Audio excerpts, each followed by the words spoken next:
Hey guys, Tom Warren here with World Fishing Alliance, and tonight I want to talk to you guys about a great technique to catch a ton of largemouth bass during early summer or midsummer, and that involves using a topwater, specifically a topwater popper bait here. This particular bait's a Strike King Splash, KVD Splash Junior, and it's a phenomenal bait at catching a ton of fish, and some bigger ones will mixed in this time of year when the fishing can get a little bit tough. What you want to look for are giant weed flats that have bluegill that are schooling on them, and we're going to get to doing it here in just a second. The technique's pretty simple. Find those weed flats. You're looking for anywhere between, say, 3 and 8 feet of water, pretty shallow.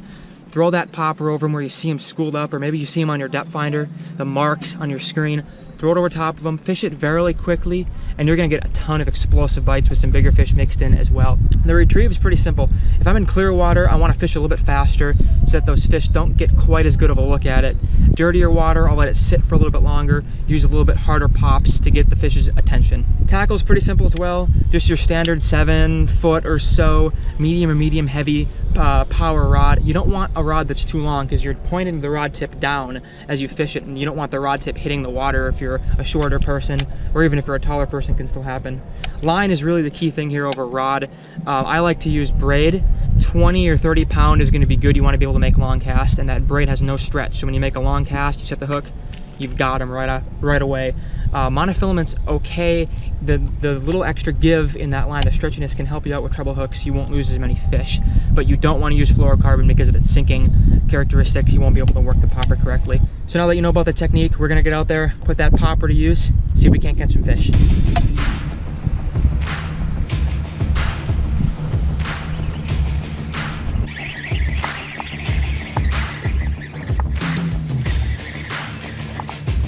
Just a ton of fish schooled here. This is a way to catch a lot of fish.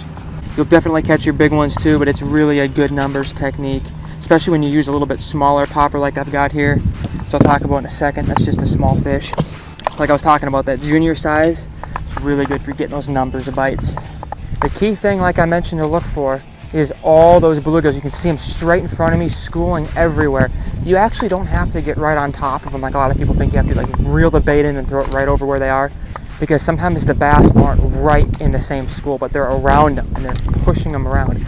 So as long as you're within a cast length where that activity is, the schooling activity, you're gonna be good. Like that cast I will make kind of right into where they were.